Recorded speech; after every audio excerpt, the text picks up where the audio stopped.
السلام علیکم ورحمۃ اللہ وبرکاتہ۔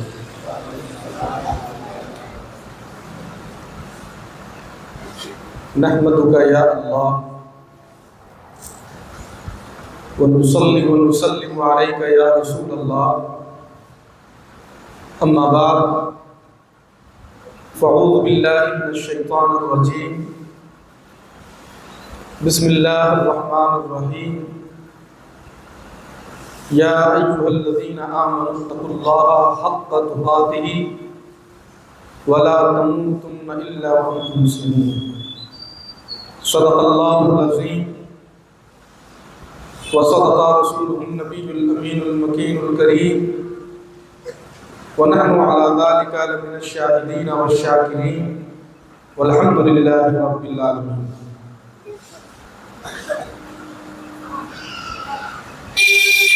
لائق احترام بزرگوں، دوستوں، ادب کے ساتھ ہمارے آقا و مولا تاجدار مدینہ راحت قلب و سینہ محمد الرسول اللہ صلی اللہ علیہ وسلم کی بارگاہ میں درود و سلام کا ہدیہ پیش کریں۔ قل اللہم صلی علی سیدنا مولانا محمد معدن الجود والکرم وآلہ الکرام وصحبہ الکرام وبارک وسلم۔ صلاۃ و سلام علیک یا رسول اللہ، صلاۃ و سلام علیک یا حبیب اللہ، صلی اللہ تعالی علیہ وآلہ وسلم۔ قابل احترام سامعین کرام، مجھے بہت مسرت ہو رہی ہے کہ ہمارے خطے کے، ہمارے علاقے کے ایک بہت ہی قدیم اور پرانے ادارے کے صحن میں ہم سب جمع ہو کر بڑے پیر سیدنا الشیخ عبد القادر جیلانی غوث اعظم رضی اللہ تعالی عنہ کی یاد بنا رہے ہیں۔ اس آبادی کے لوگ لائق مبارکباد ہیں، بالخصوص جن لوگوں نے اپنا تعاون پیش کیا اور غوث پاک رضی اللہ تعالی عنہ کے نام پر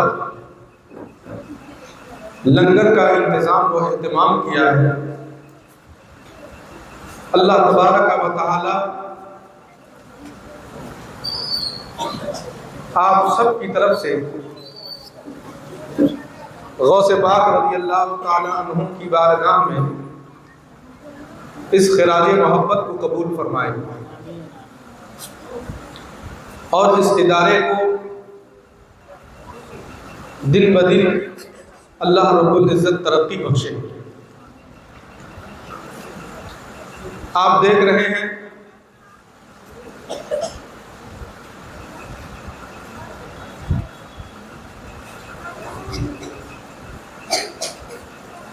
علماء کرام بھی شریک بزم ہیں، ساتھ ہی ساتھ اس مدرسہ کے طلباء بھی اس محفل کو رونق بخش ہیں۔ اللہ سبحانہ و تعالی پیروں کے پیر غوث پاک رضی اللہ تعالی عنہ کا فیض ہم سب پر جاری فرمائے۔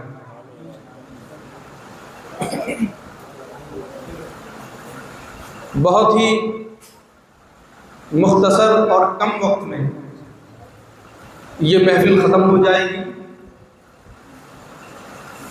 اس لیے میں یہ عرض کرنا چاہتا ہوں کہ جن لوگوں نے اس محفل میں شرکت کا ارادہ کیا ہے اور اب تک وہ اس نور والے بزم میں حاضر نہیں ہوئے ہیں، آپ جلد تشریف لے آئیں تاکہ 10-15 منٹ آپ اللہ و رسول اور اللہ والوں کا بھی ذکر سماعت کر سکیں۔ درود شریف پڑھیے، اللہم صلی علی سیدنا مولانا محمد المعدن الجود والکرم وآلہ الکرام وصحبہ الکرام وبارک وسلم۔ صلاۃ و سلام علیک یا رسول اللہ، صلاۃ و سلام علیک یا حبیب اللہ صلی اللہ تعالی علیہ وآلہ وسلم۔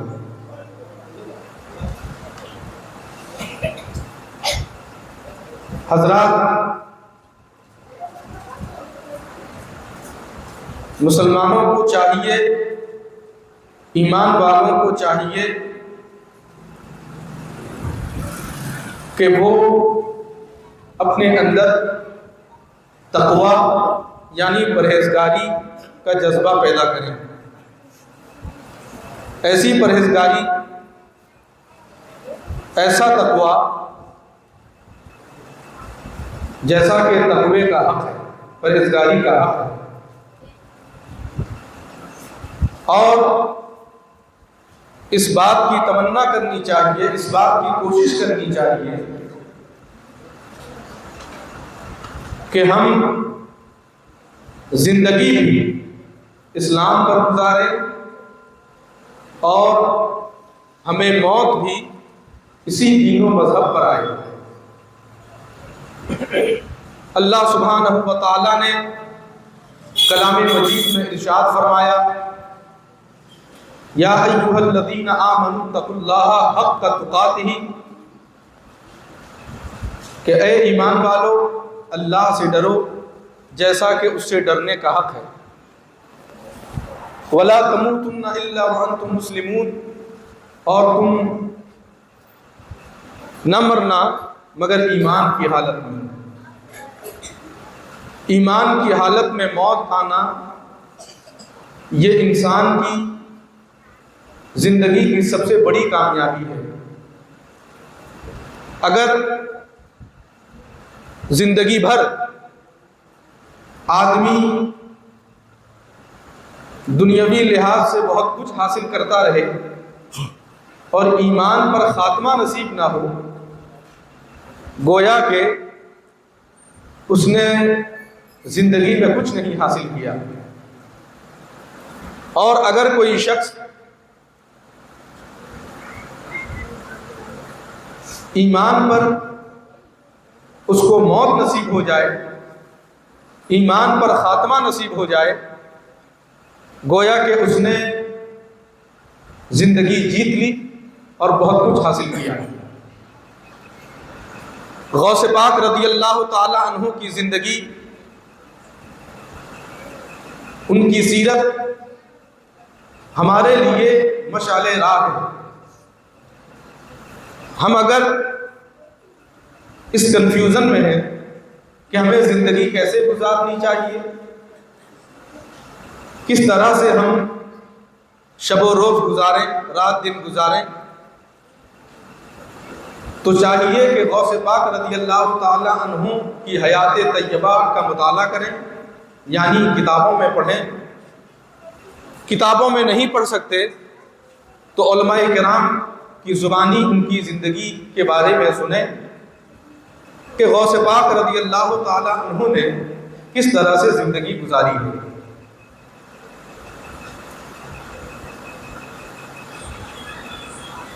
میں اس مختصر سی محفل میں دو باتوں کا پیغام آپ لوگوں تک پہنچانا چاہتا ہوں، جو بڑے ہیں، جو چھوٹے ہیں، جو یہاں موجود ہیں، جو یہاں موجود نہیں ہیں، سب کے لیے میرا یہ دو اہم پیغام ہے۔ آپ اس کو غور سے سنیں اور اس پر عمل کی کوشش کریں۔ پہلا پیغام یہ ہے کہ آپ اپنے دین پر، اپنے مذہب پر، اپنے مسلک پر مضبوطی سے قائم رہیں، استقامت اختیار کریں، مضبوطی سے کھڑے رہیں۔ دوسرا پیغام اور دوسرا میسج یہ ہے کہ اپنے بڑوں کا ادب کریں اور چھوٹوں پر شفقت کریں۔ یہ دو میرا آج کی اس گفتگو کا ماحصل ہے، اہم پیغام ہے۔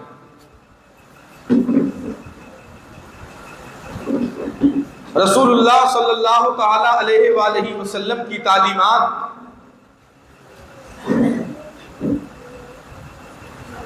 ہماری نگاہوں کے سامنے رہے، ان کی سیرت طیبہ ہماری نگاہوں کے سامنے رہے، اور صحابہ کرام اور تمام بزرگان دین کی تعلیمات سے ہم فائدہ اٹھاتے ہوئے اس بات کی کوشش کریں کہ ان دونوں باتوں پر اللہ تعالی ہم سب کو عمل کی توفیق عطا فرمائے۔ میں یہ دیکھتا ہوں کہ دن بدن ہماری سوسائٹی میں بڑوں کا ادب ختم ہو رہا ہے۔ یاد رکھیں، دو ذمہ داریاں ہیں۔ بڑوں کی ذمہ داری یہ ہے کہ وہ اپنے سے چھوٹی عمر کے لوگوں پر شفقت کریں، محبت سے پیش آئیں، نرمی اختیار کریں، اور چھوٹوں کی یہ ذمہ داری ہے کہ وہ اپنے سے بڑی عمر کے لوگوں کا ادب کریں، احترام بجا لائیں۔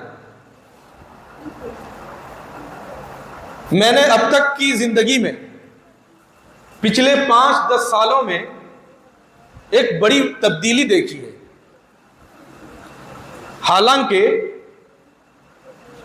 آپ میں سے بہت سے لوگ مجھ سے زیادہ عمر والے ہیں، آپ لوگوں نے اور زیادہ تجربہ کیا ہوگا، مشاہدہ کیا ہوگا کہ بڑوں کا ادب و احترام اس قدر تھا پچھلے 5-10 سالوں پہلے بھی کہ بڑی عمر کے لوگوں کے سامنے کم عمر کم سن پان کھا کر جانا بھی گوارا نہیں کرتے تھے، پسند نہیں کرتے تھے، ہمت نہیں ہوتی تھی، جرأت نہیں ہوتی تھی۔ اسی طرح سے اگر کسی محفل میں، کسی مجلس میں گفتگو کی نوبت آئے تو جو بڑی عمر کے ہوتے تھے وہ بولتے تھے، چھوٹی عمر کے لوگ ان کی گفتگو کو غور سے سنتے تھے،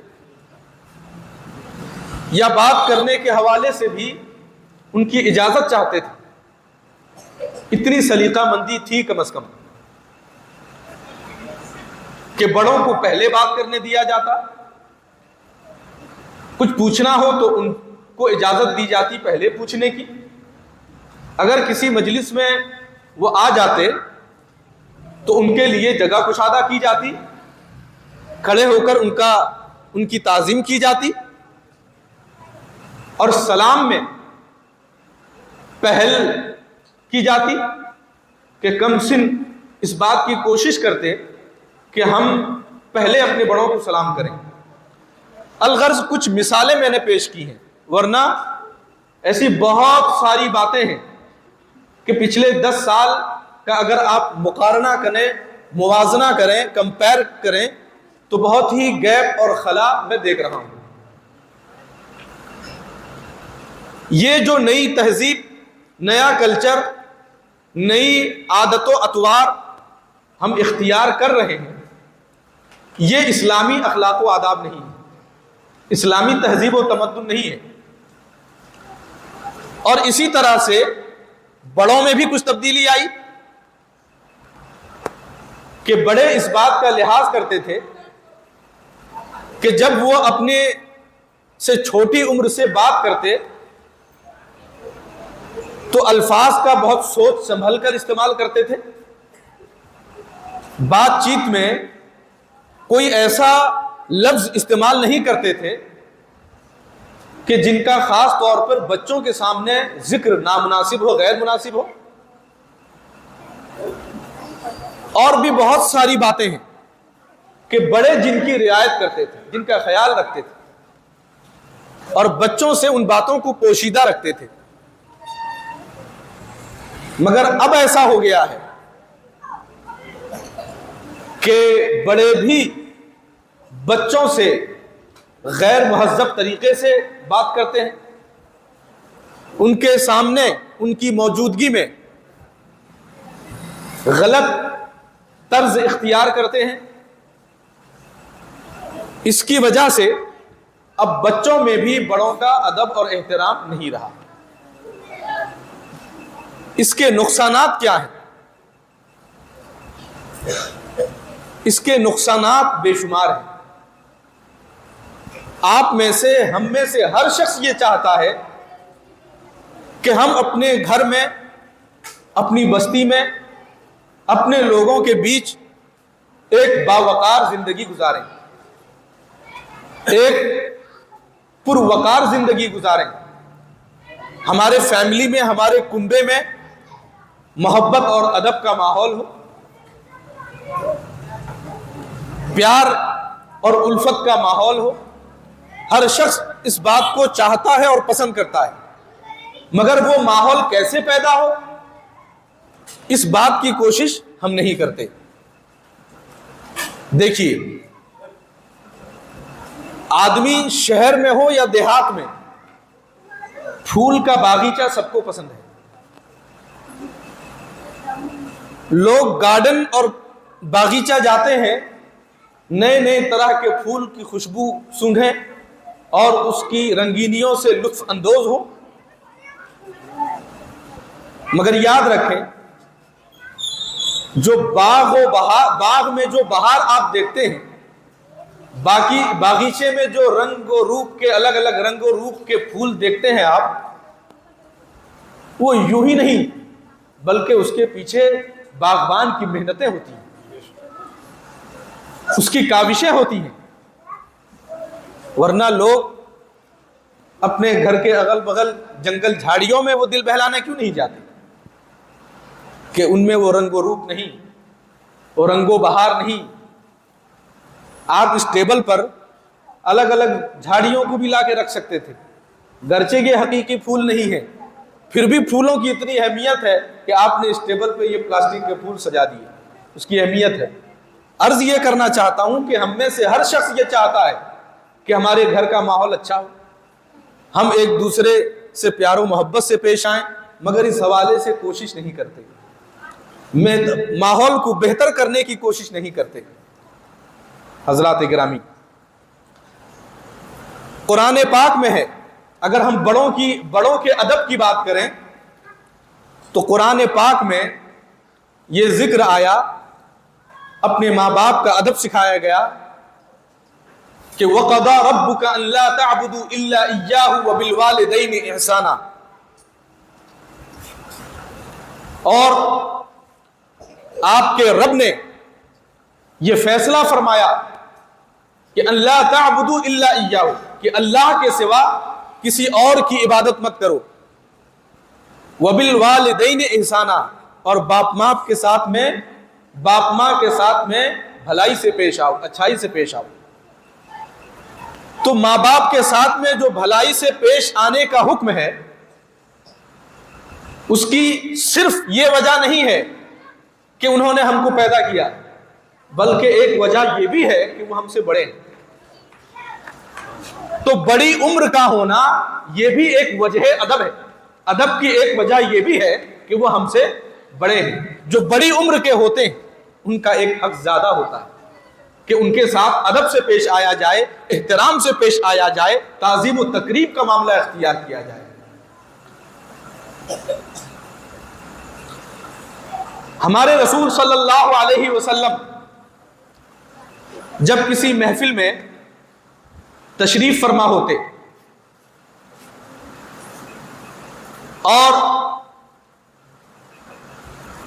حضرت حلیمہ سعدیہ رضی اللہ تعالی عنہا، جنہوں نے ہمارے رسول صلی اللہ علیہ وسلم کو دودھ پلایا. رضائی والدہ تھی، ماں تھی. جب وہ تشریف لے آتی تو رسول اللہ صلی اللہ علیہ وسلم محفل میں کھڑے ہو جاتے اور اپنی چادر مبارک ان کے لیے بچھا دیتے اور فرماتے کہ آپ یہاں تشریف رکھیے، یہاں بیٹھیے. حضرت حلیمہ سعدیہ رضی اللہ تعالی عنہا نے ان کو جنم نہیں دیا تھا، وہ ان کی حقیقی والدہ نہیں تھی، وہ ان کی رضائی یعنی دودھ پلانے والی ماں تھی. ہمارے نبی صلی اللہ علیہ وسلم نے دودھ پلانے والی ماں کا احترام کر کے یہ بتا دیا ہمیں کہ جب دودھ پلانے والی ماں کا اتنا احترام ہے کہ نبیوں کے سردار ان کی تعظیم کے لیے محفل میں کھڑے ہو جا رہے ہیں اور اپنی مبارک چادر کو بچھا رہے ہیں اور ان کو اس میں بیٹھنے کا حکم دے رہے ہیں، تو والدین کریمین کا کتنا بڑا اونچا مقام ہوگا، کتنا اعلیٰ مرتبہ ہوگا ان کا. تو بڑوں کا یہ ادب، یہ احترام ہمارے رسول نے ہمیں سکھایا، مگر ہم نے اپنے رسول کی تعلیم کو فراموش کر دی. برائے نام مسلمان ہیں، کام مسلمانوں والا نہیں ہے. ہم نے اسلامی تہذیب کو اپنی زندگی میں نافذ نہیں کیا، ہم نے اسلامی کلچر کو اپنے تہذیب میں نافذ نہیں کیا. یہ ایک عام بات ہے کہ بڑوں کا ادب، چھوٹوں سے شفقت. اس معاملے میں بھی اگر آپ جائزہ لیں تو ہماری حالت بہت خراب ہے، ہم بڑوں کا ادب نہیں کرتے. میں نے ہمارے بزرگوں کو یہ دیکھا ہے، یعنی بزرگوں سے یہاں مراد اولیاء اللہ نہیں بلکہ ہماری آبادی کے رشتہ داروں میں بھی جو بڑی عمر کے ہوتے تھے، اگر وہ کسی عالم دین سے ملاقات کے لیے جاتے، اگر ننگے سر ہوتے تو ٹوپی پہن لیتے تھے کہ عالم دین سے ملنے جا رہے ہیں، کم از کم سر پہ ٹوپی پہن لیں. اتنا ان کو احترام تھا. مگر آج وہ بات نہیں پائی جا رہی، آج یہ جذبہ نہیں میں دیکھ رہا ہوں. حضور کی زندگی آپ مطالعہ کریں، اور آج جن کے نام کی محفل ہم نے سجائی ہے، غوث اعظم رضی اللہ تعالی عنہ، ان کی زندگی کو بھی دیکھیں کہ وہ اپنے بڑوں کا کتنا احترام کرتے تھے، کتنی تعظیم بجا لاتے تھے. کہ جب آپ پڑھنے کے لیے جیلان سے بغداد کا سفر کرتے ہیں، سفر میں نکلتے ہیں، تو آپ کے ماں نے، آپ کی والدہ نے ایک حکم کیا. حکم یہ تھا کہ بیٹا جھوٹ نہیں کہنا. اب اس میں جہاں یہ سبق ہے کہ بڑوں کے حکم کو کس طرح سے ماننا چاہیے، وہیں بڑوں کے لیے بھی اس میں یہ سیکھ ہے کہ بچوں کو کیسے ہدایت دینی چاہیے. بڑوں کے لیے بھی اس میں سیکھ ہے. حضرات محترم، چنانچہ غوث پاک رضی اللہ تعالی عنہ نے اپنی والدہ ماجدہ، والدہ محترمہ کے ایک جملے کو فراموش نہیں کیا. ماں نے یہ کہا کہ جھوٹ نہیں کہنا.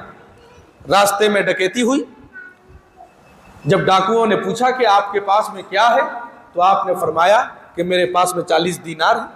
ڈاکوؤں کو بھی بڑی حیرت ہوئی، اور غوث پاک رضی اللہ تعالی عنہ نے ان کی طلب پر نکال کر پیش فرما دیا. جب سردار ڈاکوؤں کے سردار نے کہا کہ لوگ اپنی مال و دولت کو چھپاتے ہیں، مگر جب آپ سے پوچھا گیا تو آپ نے برجستہ سچ کیسے کہہ دیا.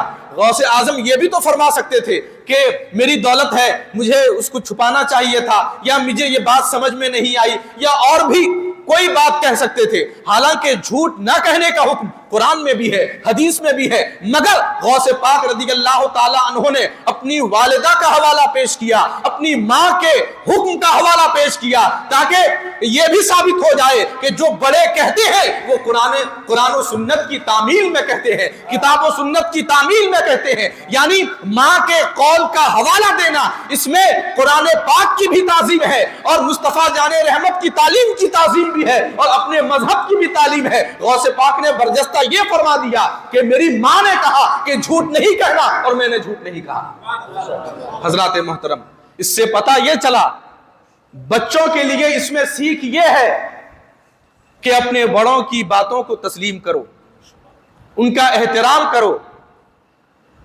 ان کے مشوروں کو قبول کرو، اور بڑوں کے لیے اس میں ہدایت یہ ہے کہ اپنے بچوں کو غلط مشورہ مت دینا، اپنے بچوں کو غلط باتیں مت بتانا، اپنے بچوں کو غلط راستہ مت دکھانا، غلط تربیت مت دینا، غلط تعلیم مت دینا۔ جس طرح سے غوث پاک رضی اللہ تعالی عنہ کے والدہ ماجدہ، ان کی ماں نے اپنے بیٹے کو عین اسلام کے قانون کے مطابق تعلیم دی ہے، اسی طرح سے ہم کو بھی اپنے بچوں کو عین کتاب و سنت کے مطابق اور مذہب اسلام کے مطابق تعلیم دینی چاہیے۔ یہ سیکھ ملتی ہے ہم کو۔ حضرات گرامی، رب کا فضل ہے کہ ہم بزرگان دین سے محبت کرنے والے، ان کو ماننے والے، ان کی تعظیم و تکریم بجا لانے والے ہیں۔ بڑوں کا ادب و احترام کرو اور اپنے چھوٹوں پر شفقت کرو۔ آپ نے یہ سنا کہ ہمارے رسول اپنی رضائی ماں یعنی دودھ پلانے والی ماں کا کتنا احترام فرماتے تھے۔ اب یہ بھی سنیں کہ حضور سرور کائنات صلی اللہ علیہ وسلم اپنے چھوٹوں پر کس طرح سے نرمی اور شفقت فرماتے تھے۔ اگر آپ چاہتے ہیں کہ آپ کا گھر گھر ہی نہیں گلشن بن جائے، باغ و بہار آ جائے، اس میں پیار و محبت کا ماحول پیدا ہو جائے، تو اس کے لیے آپ کو اپنے گھر میں ایسا ماحول بنانا پڑے گا۔ آپ سال 2 سال اس حوالے سے محنت کیجئے، پھر دیکھیے کہ آپ کی بیوی ہو، بچے ہوں، بھائی ہوں، آپ کے آنے کا انتظار کریں گے۔ آپ آئیں گے تو کھانے کا دسترخوان بچھے گا، آپ کہیں گے تب بھی جو ہے کہ بیٹا جا کر سو جاؤ، میں کھانا کھا کر فارغ ہو جاؤں گا، پھر بھی وہ آپ کی خدمت کے لیے کھڑا رہے گا کہ نہیں ابا کھانا تناول فرما رہے ہیں۔ یہ دراصل کچھ باتیں ایسی ہوتی ہیں کہ پہلے آپ کو وہ ادا اختیار کرنی پڑے گی، آپ کو وہ خوشبو کا ماحول پیدا کرنا پڑے گا۔ اس میں ابتدا میں شروعات میں کچھ محنت لگے گی، تکلیفیں اور مشکلات کا سامنا کرنا پڑے گا، مگر آپ کچھ مہینوں کا اور کچھ مدت کا یہ کورس کیجئے، پھر دیکھیے گھر میں کیسے محبت کا ماحول پیدا ہو جائے گا، کیسے الفت کا ماحول پیدا ہو جائے گا۔ صرف چھڑی چلانے سے بچے تعلیم یافتہ نہیں ہو جاتے، تربیت یافتہ نہیں ہو جاتے، صرف گالی بکنے سے بچے تعلیم یافتہ اور تربیت یافتہ نہیں ہو جاتے، بیویاں جو ہیں وہ وفا شعار نہیں ہو جاتی ہیں، بلکہ محبت پانے کے لیے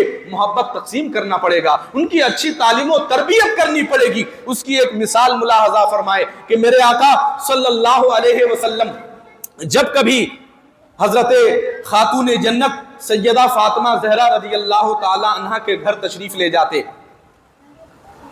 یا سیدہ خاتون جنت فاطمہ زہرا رضی اللہ تعالی عنہ نبی کریم صلی اللہ علیہ وسلم کے گھر تشریف لے جاتی، وہ آپ کی صاحبزادی ہیں، آپ کے جگر کا ٹکڑا ہے، آپ کی بیٹی ہے، پھر بھی جب رسول اللہ صلی اللہ علیہ وسلم کے دولت خانہ اقدس پر ہمارے نبی تشریف لے جاتے، یا خاتون جنت حضرت سیدہ فاطمہ زہرا رضی اللہ تعالی عنہ تشریف لے آتی، تو ہمارے سرکار ان کے محبت میں کھڑے ہو جاتے۔ وہ بیٹی ہے، ان کی صاحبزادی ہیں، پھر بھی وہ کھڑے ہو جاتے۔ اور ہمارے رسول کا مقام و مرتبہ کیا کہنا، ان کو سلام پیش کرنے کے لیے شجر و حجر یعنی یہ پیڑ پودے پتھر اپنے گردن کو جھکاتے ہیں، اپنی اونچائی کو سرنگو کرتے ہیں، مگر وہ ہماری تربیت کے لیے، ہماری تعلیم کے لیے ایسا کردار پیش کر رہے ہیں، کیونکہ حضور فرماتے ہیں کہ میں معلم کائنات ہوں، میں کائنات کا معلم ہوں، میں لوگوں کو سکھانے کے لیے آیا ہوں۔ تو ہمارے لیے اس میں سیکھ ہے، مگر مومن اس ادب سے دور ہے، اس تربیت سے دور ہے، اس تعلیم سے دور ہے۔ ہم زیادہ سے زیادہ جلسوں میں نبی کی سنتیں سن تو لیتے ہیں، مگر عمل نہیں کرنا چاہتے، عمل نہیں کرتے۔ حضور سرور کائنات صلی اللہ علیہ وسلم جب اپنی صاحبزادی تشریف لاتی تو کھڑے ہو جاتے، صرف کھڑے ہی نہیں ہوتے بلکہ اپنی بیٹی کا ہاتھ پکڑ کے بوسہ لے لیتے، چوم لیتے۔ یہ شفقت ہے۔ حضور سرور کائنات صلی اللہ علیہ وسلم اپنی لخت جگر سیدہ فاطمہ زہرا رضی اللہ تعالی عنہا کا دست، ان کا ہاتھ جو ہے پکڑ کر وہ چوم لیتے، اپنی بیٹی کا ہاتھ چوم لیتے۔ اب بتائیے، جب ایسی محبت آپ پیش کریں گے، جب ایسی شفقت آپ پیش کریں گے، یعنی جب بڑوں کا یہ حال ہوگا اور ہمارے بچوں کو بھی ایک اچھی تربیت ملے گی، تو سوچئے کتنا خوشگوار ماحول پیدا ہو جائے گا، کتنی پیار و محبت کا ماحول پیدا ہو جائے گا۔ اب وہ بات نہیں پائی جاتی۔ حضرات محترم، ضرورت ہے اس بات کی، اور نبی کریم صلی اللہ علیہ وسلم کے اس فرمان پر غور و فکر کرنے کی ضرورت ہے کہ ہمارے آقا صلی اللہ علیہ وسلم ارشاد فرماتے ہیں کہ من لم یرحم صغیرنا ولم یعقر کبیرنا فَهُوَ لَيْسَ مِنَّا، یعنی جو ہمارے بڑوں کا ادب نہیں کرے، ہمارے چھوٹوں پر شفقت نہیں کرے، وہ ہم میں سے نہیں ہے۔ یعنی ہمارے رسول نے اس ایسے شخص کو اپنی جماعت سے ہی علیحدہ کر لیا جو بڑوں کا ادب نہیں کرتا اور چھوٹوں پر شفقت نہیں کرتا۔ ادب کا ماحول پیدا کریں، بڑوں کی تعظیم و تکریم بجا لائیں، اللہ تعالیٰ رزق میں برکت عطا فرمائے گا، گھر میں برکت پیدا فرمائے گا، گھر امن و سکون، چین و سکون کا گہوارہ بن جائے گا۔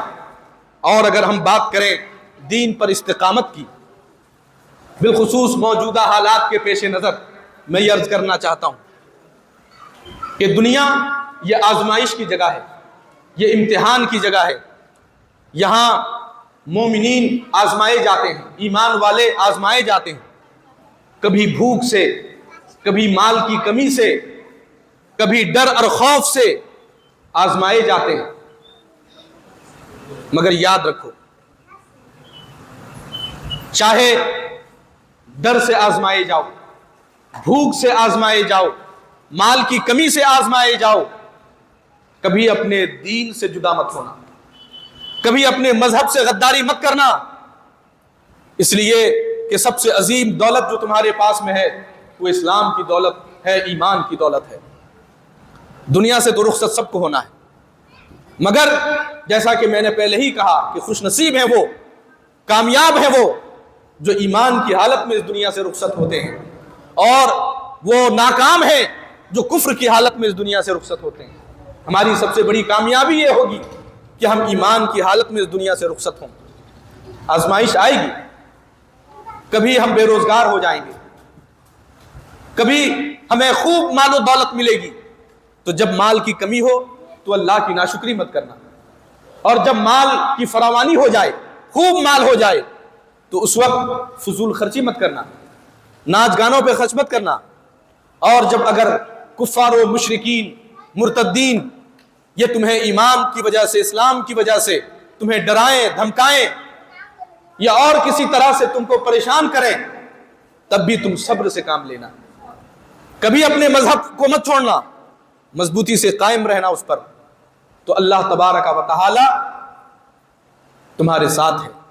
کہ قرآن میں ہے وَلَنَبْلُوَنَّكُمْ بِشَيْءٍ مِّنَ الْخَوْفِ وَالْجُوعِ وَنَقْصٍ مِّنَ الْأَمْوَالِ وَالْأَنفُسِ وَالثَّمَرَاتِ وَبَشِّرِ الصَّابِرِينَ الَّذِينَ إِذَا أَصَابَتْهُمْ مُصِيبَةٌ قَالُوا إِنَّا لِلَّهِ وَإِنَّا إِلَيْهِ رَاجِعُونَ۔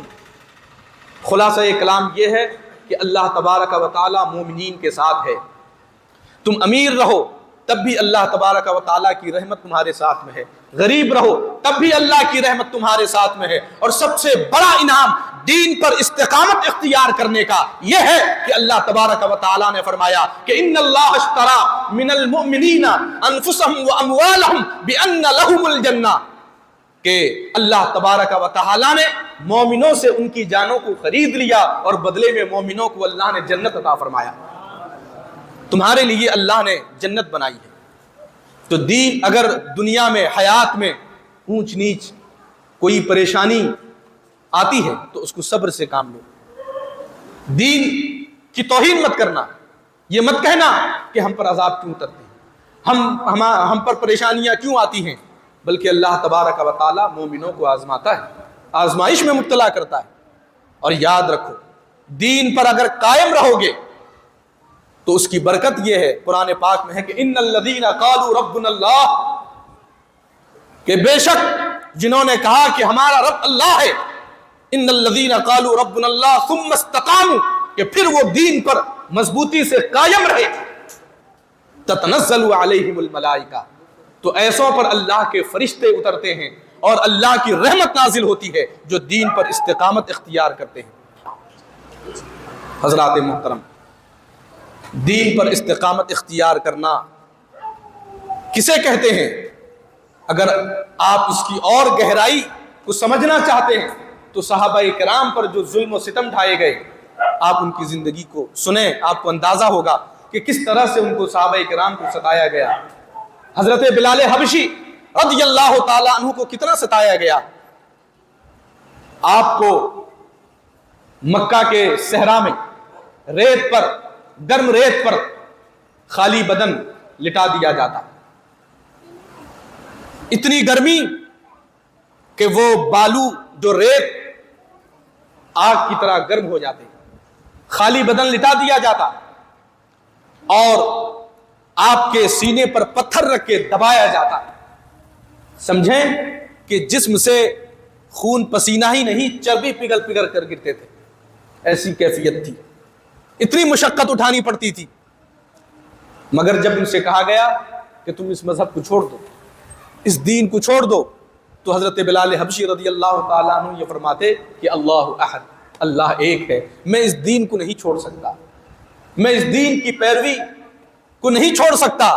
میں نے محمد رسول اللہ صلی اللہ علیہ وسلم کا کلمہ پڑھا ہے، میں نے ان پر ایمان لایا. وہ دن ختم ہو گئے، وہ دن چلے گئے، مگر آج تک حضرت بلال حبشی رضی اللہ تعالیٰ عنہ کا نام پوری دنیا میں چمک رہا ہے.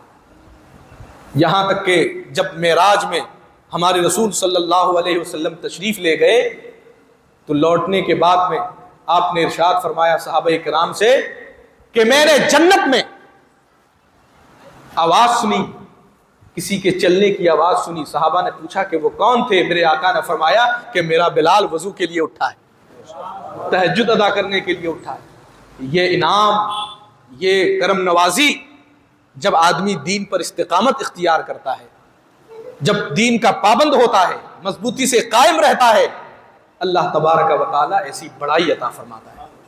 غوث اعظم رضی اللہ تعالیٰ عنہ، دین پر استقامت کا عالم یہ تھا کہ اس وقت بغداد کے بڑے بڑے مالدار آپ کے سامنے آتے، آپ کے پاس میں آتے اور کہتے کہ ہمارے گھر دعوت میں چلیے. اگر غوث پاک کا ارادہ نہیں ہے کسی کے گھر جانے کا تو کسی سیٹھ کی مجال نہیں ہے کہ کوئی ان کو لے جائے. ایک مرتبہ ایک امیر گورنر آیا اور اس نے دینار ایک تھیلی میں پیش کیا کہ اس کو قبول فرمائیے، اور غوث پاک رضی اللہ تعالی عنہ اس مال کی حقیقت سے واقف تھے. آپ نے فرمایا کہ یہ مال اپنے ساتھ لے جاؤ. وہ بضد ہوا کہ حضور اس کو قبول فرمائیے. تو غوث پاک رضی اللہ تعالی عنہ نے فرمایا کہ اس مال کو اپنے ساتھ لے جا، لوگوں کا مال چوستا ہے، تو حرام کی کمائی کرتا ہے اور لا کے میرے سامنے پیش کرتا ہے. تو چلا جا اپنے اس مال کو لے کر، ورنہ اسی دینار کی تھیلی کو ایسا میں نچوڑوں گا کہ اس سے ایسا خون بہے گا جو تیرے گھر اور تیرے محل تک پہنچ جائے گا. حضرات گرامی، یہ اللہ والوں کی عظمت ہے، یہ اللہ والوں کی کرامت ہے، ان کی بزرگی ہے. یہی وجہ ہے ان کے اس استقامت کی وجہ سے پوری دنیا میں ان کا ڈنکا بجتا ہے.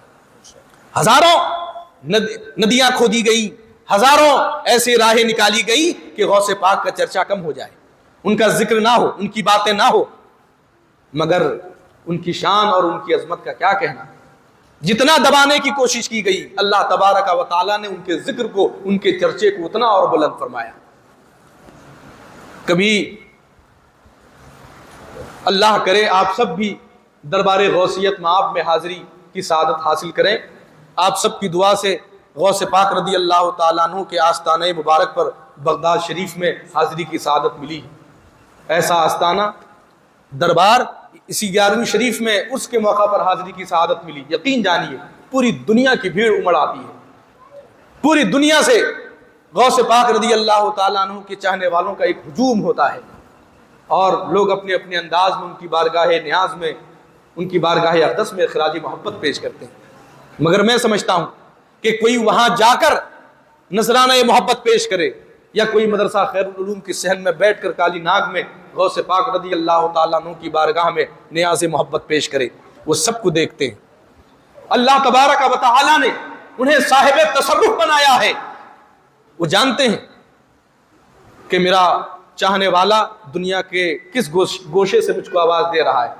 مگر میں یہ عرض کرنا چاہتا ہوں کہ غوث پاک رضی اللہ تعالیٰ عنہ کی حقیقت میں ان کی غلامی اس کو کہتے ہیں کہ آپ ان کے رستے پر چلیے، ان کے طریقے کو اختیار کیجیے، ان کی تعلیمات کو اپنائیے. اور خاص طور پہ جن 2 تعلیمات کا میں نے ذکر کیا کہ اپنے بڑوں کا ادب کرو، اپنے چھوٹوں سے نرمی کرو، شفقت اختیار کرو اور اپنے مذہب پر، اپنے دین پر، اپنے مسلک پر مضبوطی سے قائم رہو. یہ بہت ضروری پیغام ہے، ضروری امر ہے. اگر آپ چاہتے ہیں کہ غوث پاک بھی خوش ہو جائیں، اللہ و رسول بھی راضی ہو جائیں، اس 2 کو اپنی زندگی میں نافذ کیجیے. کہ اپنے بڑوں کا ادب، چھوٹوں پر شفقت۔ صحابہ کرام رضوان اللہ تعالی علیہم اجمعین نبی کریم صلی اللہ علیہ وسلم کی بارگاہ کا اتنا ادب کرتے تھے، اور آج بھی علماء کرام جو بارگاہ رسالت میں حاضری کی سعادت پاتے ہیں، اس ادب کے ساتھ میں وہ جاتے ہیں کہ دیکھ کر ہمیں حیرت بھی ہوتی ہے کہ وہاں اونچی آواز میں بات بھی نہیں کرتے، کہ یہ رسول اللہ صلی اللہ علیہ وسلم کی بارگاہ کا ادب ہے کہ ان کی بارگاہ میں تیز آواز میں بات نہ کی جائے، ان کی بارگاہ میں اونچی آواز میں بات نہ کی جائے۔ مگر مجھے حیرت ہوتی ہے کہ آج جو حج اور عمرہ میں جاتے ہیں اور پل پل کی ویڈیو اور سیلفی بنا بنا کر فیس بک میں ڈالتے ہیں۔ یاد رکھو، میں یقین کے ساتھ میں کہتا ہوں، اگر آپ خانہ کعبہ کے سامنے کھڑے ہو کر، روضہ رسول کے سامنے کھڑے ہو کر خاص طور پہ ویڈیوگرافی کرتے ہیں اور خانہ کعبہ کی طرف پیٹ کر کے اور روضہ رسول کی طرف پیٹ کر کے سیلفی بنا بنا کر آپ فیس بک پر ڈالتے ہیں، تو یہ خانہ کعبہ کا ادب نہیں ہے، یہ رسول اللہ صلی اللہ علیہ وسلم کی بارگاہ کا ادب نہیں ہے، بلکہ ایک بے ادبی اور گستاخی ہے۔ آپ اگر چاہتے ہیں کہ اللہ آپ کے حج کو قبول کرے، آپ کی حاضری کو قبول کرے، اور رسول اللہ صلی اللہ علیہ وسلم کے روزے پر آپ کی ہماری حاضری قبول ہو، تو اس بارگاہ کا ادب اختیار کیجئے، ادب جانیے، پھر جائیے۔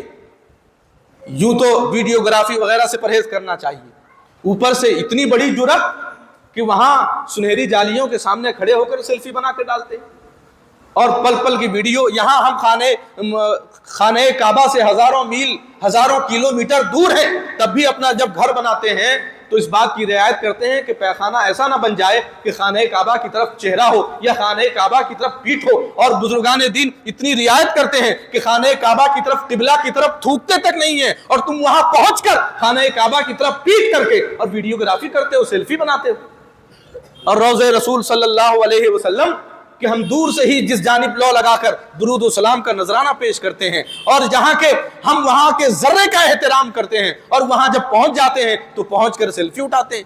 مجھے بڑی حیرت ہوتی ہے، کتنی بڑی جرأت کی بات یہ ہے، جبکہ اللہ کرے آپ سب کو بار بار روضہ رسول پر حاضری کی سعادت ملے۔ وہاں دیکھیے سنہری جالی کے اوپر میں کیا لکھا ہے، قرآن پاک کی ایک آیت لکھی ہے کہ یا ایھا الذین آمنوا لا ترفعوا اصواتکم فوق صوت النبی، کیا یہ لوگو، ایمان والو، تم رسول اللہ کی بارگاہ میں اپنی آواز کو بلند مت کرو۔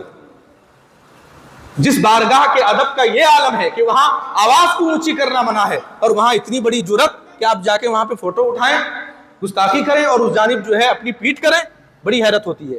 عہد عثمانیہ میں، خلافت عثمانیہ میں ترکی سے ریل لائن بچھایا گیا مدینہ شریف تک، آج بھی اس کی نشانیاں موجود ہیں، جا کے دیکھیں۔ جب ریلوے لائن کی پلاننگ تیار ہوئی تو اس وقت کے جو خلیفہ تھے انہوں نے کہا کہ ریلوے جو لاسٹ اسٹیشن ہے، مدینے کا جو اسٹیشن ہے، اس کو روضہ رسول سے بہت دور رکھا جائے۔ کیوں؟ اس لیے کہ ریلوے انجن سے بہت تیز آواز آتی ہے، اور یہ خلاف ادب ہے کہ رسول اللہ کے بارگاہ تک نزدیک جو ہے انجن پہنچے اور اس انجن کی آواز وہاں روضہ رسول پر گونجے۔ اتنا اہتمام کیا گیا۔ اور مدینہ شریف میں وہاں جو ٹائلز، ماربل وغیرہ لگے، جب اس کی تعمیر نو، توسیع کا کام ہوا تو مدینہ شریف سے کئی کلومیٹر دور وہ ماربل وغیرہ کٹنگ کے لیے لے گئے کہ یہاں کٹنگ کریں گے، وہ مشین چلے گی تو بہت تیز آواز آئے گی۔ دور دراز وہاں سے کٹنگ کر کر کے لا کے یہاں پہ لگایا جاتا تھا۔ زمانہ جانتا ہے رسول اللہ صلی اللہ علیہ وسلم کے بارگاہ کا ادب کیا ہے، مگر آج ہم اس کی پرواہ نہیں کرتے۔ مجھے افسوس ہے، مجھے شکایت ہے، ہرگز رسول اللہ صلی اللہ علیہ وسلم کی تعظیم کے خلاف جو کام ہو اس کو مت کرو، کہ جو رسول اللہ صلی اللہ علیہ وسلم کی توہین کرے گا، یاد رکھو اس کی زندگی کے تمام نیکیاں اللہ تعالیٰ ضائع فرما دے گا۔ یہ میں اپنی طرف سے نہیں کہہ رہا ہوں، قرآن پاک میں موجود ہے۔ ایک مرتبہ کی بات ہے، ہمارے رسول کی بارگاہ میں صحابہ کرام موجود ہیں، گفتگو میں آواز تھوڑی تیز ہو گئی، جبریل امین قرآن کی آیت لے کر پہنچ گئے کہ اللہ تبارک و تعالیٰ نے فرمایا کہ سنو، میرے محبوب کی بارگاہ میں اتنی تیز آواز سے بات مت کرو، اتنی تیز آواز سے اگر بات کرو گے تو تمہاری زندگی کی ساری نیکیاں اکارت جائیں گی، ضائع کر دی جائیں گی۔ صحابہ کرام کتنے جلیل القدر ہیں، جب اللہ تبارک و تعالیٰ نے ان کو ہدایت دی اور ان کو یہ تنبیہ ان کے لیے تنبیہن آیت کریمہ اتری، تو ہم آپ تو دن رات گناہوں میں ملوث رہتے ہیں، پھر بھی اتنی لاپرواہی۔ ہمیں ہوش میں آنے کی ضرورت ہے، اپنے نبی کا احترام کیجیے۔ اور اسی طرح سے 12ویں شریف کے موقع پہ چھوٹے چھوٹے بچوں کو چھوٹے چھوٹے جھنڈے دے دیتے ہیں اور جلوس کے بعد میں وہ روڈ راستے میں پڑے رہتے ہیں۔ خدا را ایسا نہ کرو کہ اس میں کلمہ شریف لکھا ہوتا ہے، نبی کریم صلی اللہ علیہ وسلم کے روضے کا عکس ہوتا ہے۔ تعظیم و تکریم کے معاملے میں حضور مجاہد ملت علیہ الرحمت و رضوان کا یہ قول موجود ہے اور فتویٰ موجود ہے کہ جو مقامات مقدسہ ہیں، یعنی خانہ کعبہ ہے، گنبد خضرا ہے، تو جس طرح سے ان کا ادب کرنا ضروری ہے، اسی طرح سے ان کی تصویروں کا بھی ادب کرنا ضروری ہے۔ بہرحال بات بہت زیادہ ہو گئی، اللہ تعالی ہم سب کو عمل خیر کی توفیق عطا فرمائے۔ اور یہ اس مبارک جگہ پر بیٹھ کر جو میں نے گفتگو کی ہے، اگر میری زبان سے کوئی بات خلاف شرع نکل گئی ہو، اللہ تعالیٰ درگزر فرمائے، اور جو اچھی سچی صحیح ٹھیک باتیں میں نے کہیں، اللہ تعالیٰ ان کو قبول و مقبول فرمائے، اور تمام اچھی باتوں پر اللہ تعالیٰ ہم سب کو عمل کی توفیق عطا فرمائے۔ میری گفتگو کا خلاصہ یہی ہے، نچوڑ یہی ہے، کنکلوژن اور سمری یہی ہے کہ اپنے بڑوں کا ادب کرو، احترام کرو، اپنے چھوٹوں پر شفقت کرو، نرمی کرو، اور ساتھ ہی ساتھ اپنے مذہب پر، اپنے دین پر، اپنے مسلک پہ، یعنی اہل سنت و جماعت پہ، مسلک اعلیٰ حضرت پر استقامت اختیار کرو، مضبوطی سے قائم رہو۔ استغفر اللہ الذی لا الہ الا هو الحی القیوم واتوب الیہ، وآخر دعوانا الحمد للہ رب العالمین۔